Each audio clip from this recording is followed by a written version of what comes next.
We are privileged to hear from an industry leader who brings deep insights from the world of banking and finance, and of course business. May I invite Mr. Shailendra Singh, Chief General Manager, Bank of Baroda, to kindly deliver the spotlight address. Please welcome him with a huge round of applause.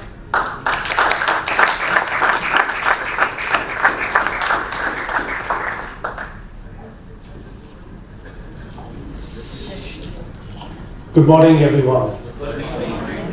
It's at the outset, my gratitude to Mr. Subraji for giving me this opportunity.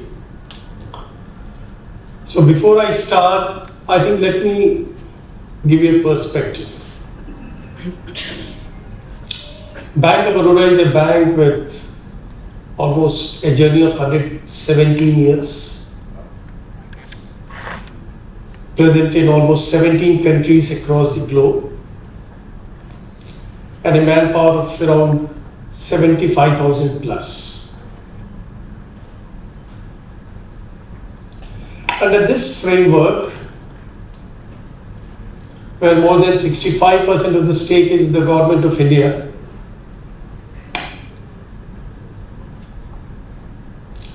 my whole remuneration is pre-decided.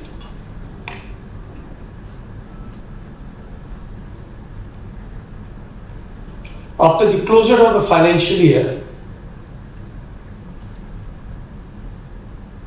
the HR need not tell me that, hey, look, what is it that you're going to get? I know it in advance, it ticked. And the whole compensation takes place once in 5 years. It's an industry-based settlement.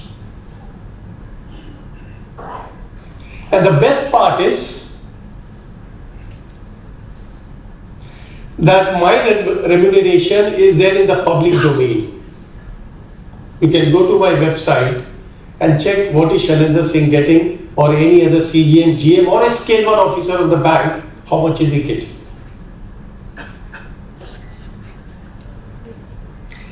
Under that framework,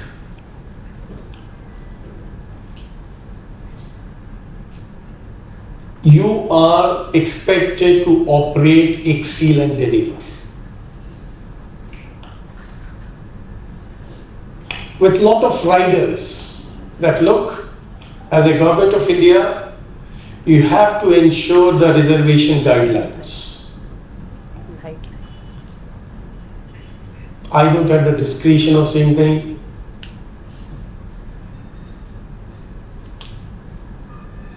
And with this background, let me tell you what we have done. Bank of Baroda is a 27 lakh crore book size bank. Last year, we have shown an operating profit of 32,000 crores, net profit of around 13,000 plus crores. The point that I'm trying to deliver before the audience is there any correlation between the remuneration and your capability to deliver? I leave the answers to each one of you. But I think what is very important to understand and appreciate is, as a bank,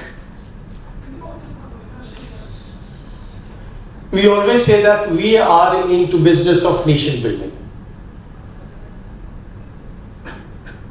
We have branches across the country.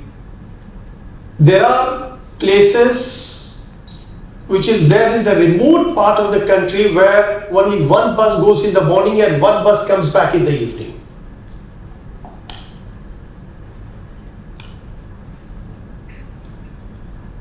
The young officer who joins with lot of expectation that, I'm joining India's international bank, is suddenly sent to a remote interior branch where sometimes electricity and water is a luxury. and still he is expected to deliver. And these are some of the challenges under which the public sector bank, with a market share of more than 65%. And why I am sharing this perspective is that I think it is very important to understand that at the end of the day, who is driving Bharat? And if we are not able to appreciate those key drivers, which is going to make India as a developed nation by 2047, I think we will not be doing justice to our own.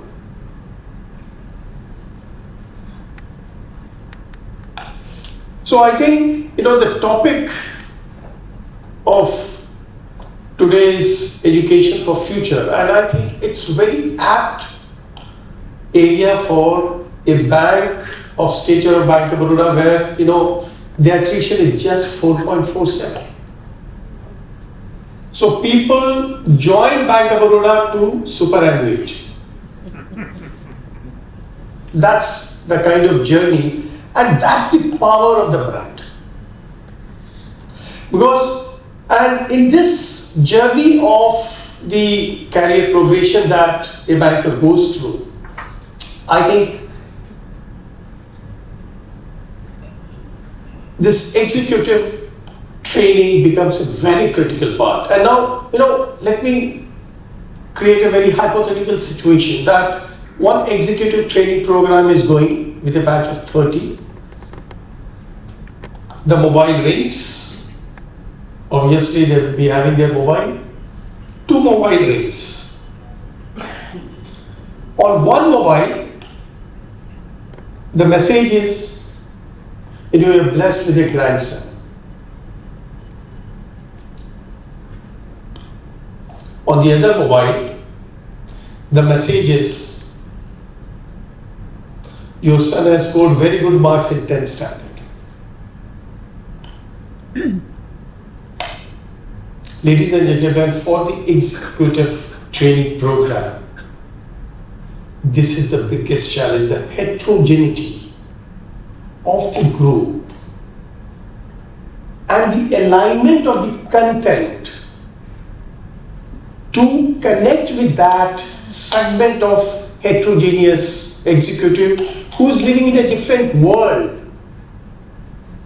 A person who has a child who has just cleared 10th standard, and a person who is blessed with a grandson is working in 2 different ecosystems. Their whole expectation, aspiration, career progression, everything is on a different track. But both have to deliver the same objectives and have the same aspiration for the bank.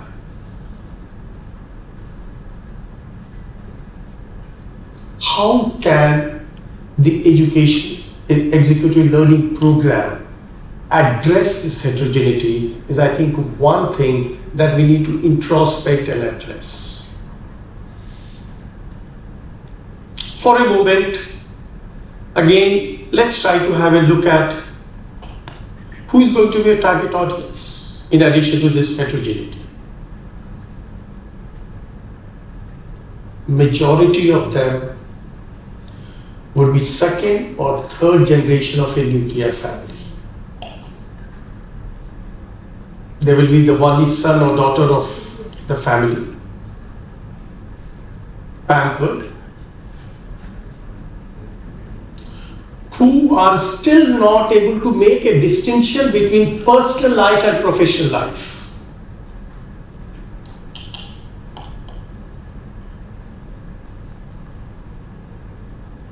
And you are trying to connect and build a different kind of narrative for the organizational objective.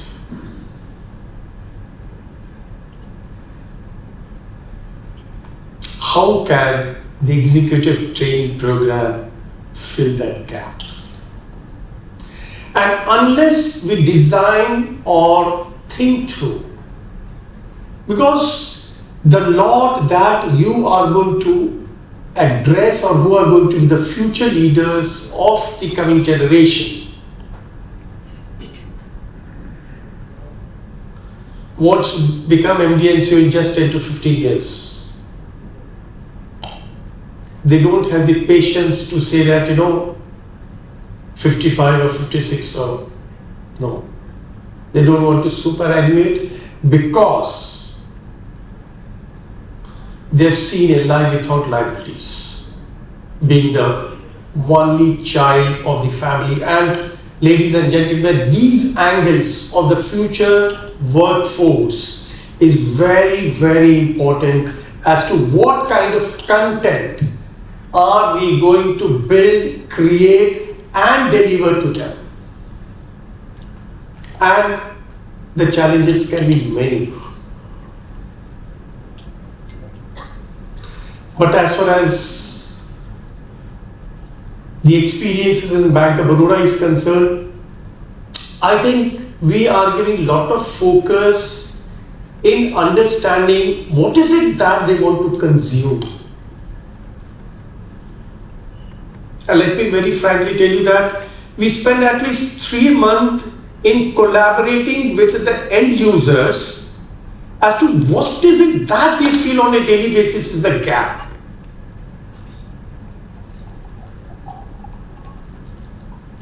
And once that content is worked out on the basis of what I want to consume, and when these institutions are able to deliver what they want to consume, that is where the alignment happens. And recently we had a collaboration with a premier institute, and the feedback that we got was amazing. But I think what is also important in this process of the future of executive learning is that, how do we ensure that there is a continuity of those learnings? Otherwise, they go in multiple labs, they have a very good campus, they come back, and if they are not able to connect with what they have learned, then the whole purpose gets defeated. And that is why internally in Bank of Baroda, what we have done is we have created a cross-functional team. And this cross-functional team starts working on a problem statement. So there could be a person from HR, there could be a person from a liabilities team, there could be a person from risk. They all collaborate on a problem statement which does not relate it to any one of these, but it's a bank problem statement. And these partnership or collaboration between these multidisciplinary senior executives are deliberated before a committee of the bank.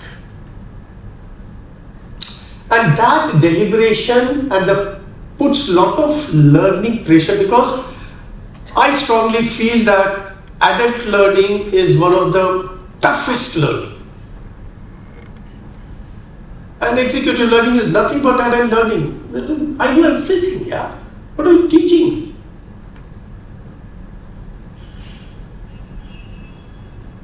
In that framework, if I am able to connect and help them to solve problems and showcase that their problems are giving results, I think that is when executive learning in future can be meaningful for the organization and it can add value to the organization. So I think these are, some of the issues and challenges that from a Bank of Baroda perspective I wanted to share. But before I conclude, all I would like to say is the future looks scary.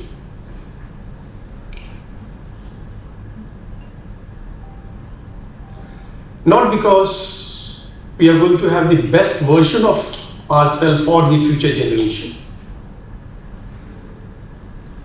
But the real challenge is going to be the adapt. How easily? Because there's a manufacturing defect that they have not been manufactured to become adaptable.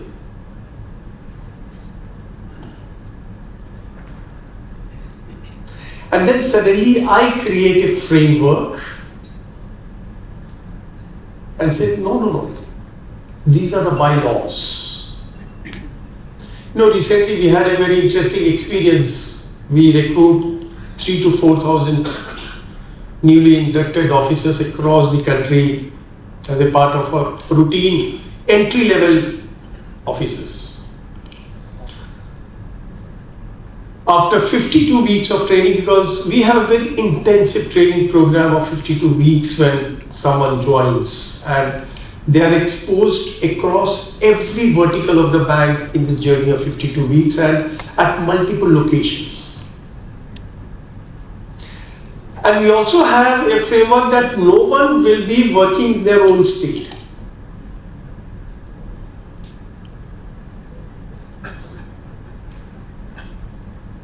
Now, we are finding very difficult. Because the neighbor says, hey, look, I'm working from home. And there is someone who's saying, you can't work in your state. Look at the contradiction under which we need to manage our workforce. And they are going to be your future leaders. How do we prepare them? And I think there's the one thing that the education executive learning program should focus on is wellness. I think if there's one thing which is being blatantly ignored,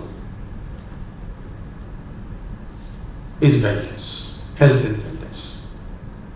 And I think that's one of the best medium to connect, because we are seeing lifestyle challenges at 31, 32, which once upon a time used to be at 60. Now that has come down at 30, 32. And that's what is very disturbing. How do we help them to come out of this lifestyle ailments or the challenges? So I think wellness should be one of the most important part of the executive training program.